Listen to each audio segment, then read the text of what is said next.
I'm going to show you how to administer sub-Q fluids to a patient. This is just how to set up the bag first. You would tear the packaging. This is 1 liter of lactated ringers.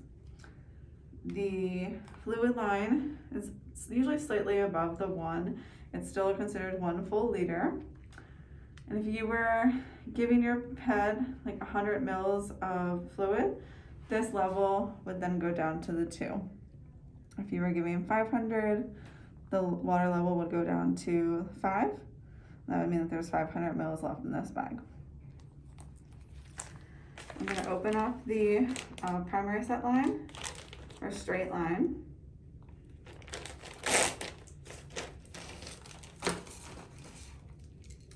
And keeping everything sterile, I'm going to remove the plug from the IV fluid bag.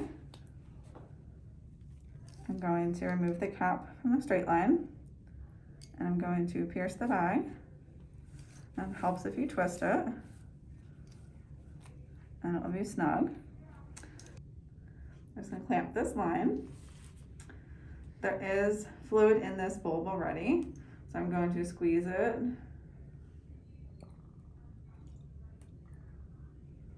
So that now there's air and fluid. We always want to make sure that there is fluid in this bulb. Otherwise, if there was air, it would just travel through this line and then it would be administered to the pet, which we don't want to administer the air to the pet. We want to make sure that there's fluid in this line at all times, no bubbles. If I'm giving the sub-Q fluids to the pet, you always need to place a new needle every time you administer the fluids. So I would twist that cap, twist this cap off, and then twist it on. It locks to the right and you can't pull it off. The line would then need to be unclamped while holding the bag inverted, and fluid will flow through the line and out the needle. And I clamp the line again. I just clamped it using this little green clamp. However, you could roll this ball down all the way to the bottom, and that would also clamp the line. And occasionally this package or this bag is damp from packaging, but that does not mean that there is a leak in this bag.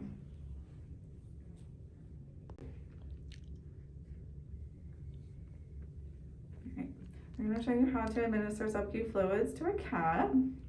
Once again, it's easier if you have a towel.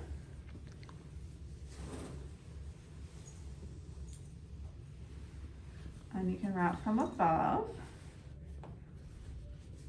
You'll wrap the one part of the towel in front of them, and then the other part as well, so that the front is snug and they feel secure.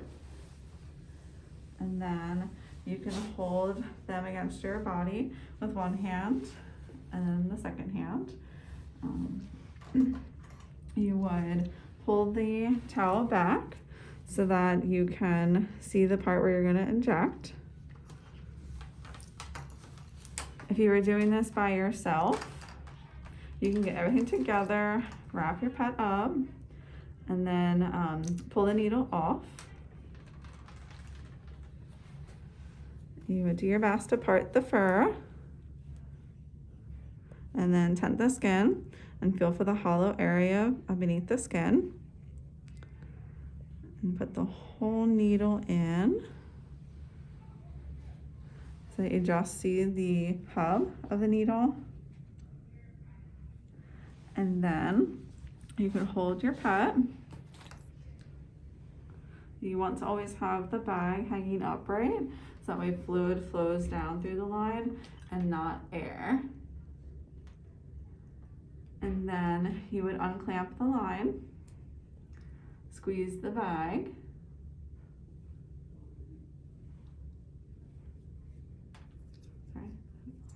kind of clamp with both spots, and then fluid will drip through the line. Sometimes it's just a drip, or it could be a stream. If you need it to go faster for the stream, you can just reposition the needle It'll drip faster to create more space underneath the skin. You want to make sure you're keeping an eye on the level of the fluid that you're giving and how much has been administered to your pet. Once you've given the desired amount, you would clamp the line. You can put your finger over where the needle is going to come out. Pull the needle out and then recap the needle.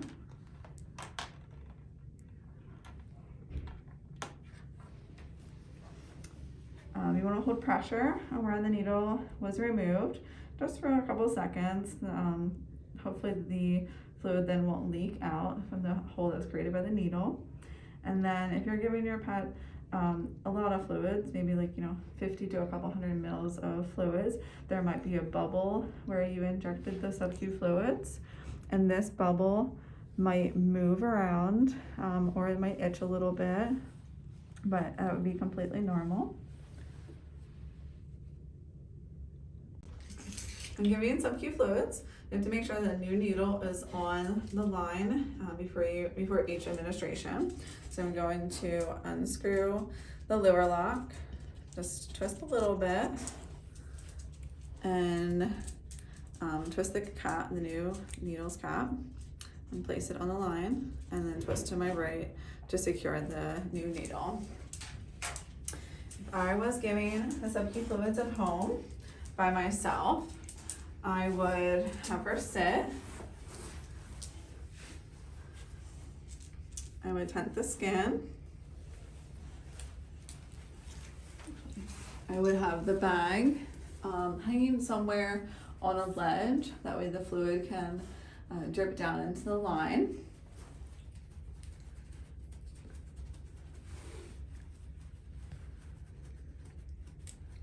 Uncap the needle. Tent the skin around the shoulder area and look for the hollow space in between the tent. Inject the needle. So that way most of the needle is through the skin. You can just see the hub. I'd hold the line with one hand while still holding my pet. I would unclamp the line. And then I can squeeze the bag and give the desired amount, keeping an eye on the level of fluid left in the bag as I'm squeezing the bag. When I'm ready to clamp the line, I can have the bag hanging again, and with one hand clamp this line, and then I will hold pressure where the needle is going to be removed, pull the needle out, and safely recap the needle.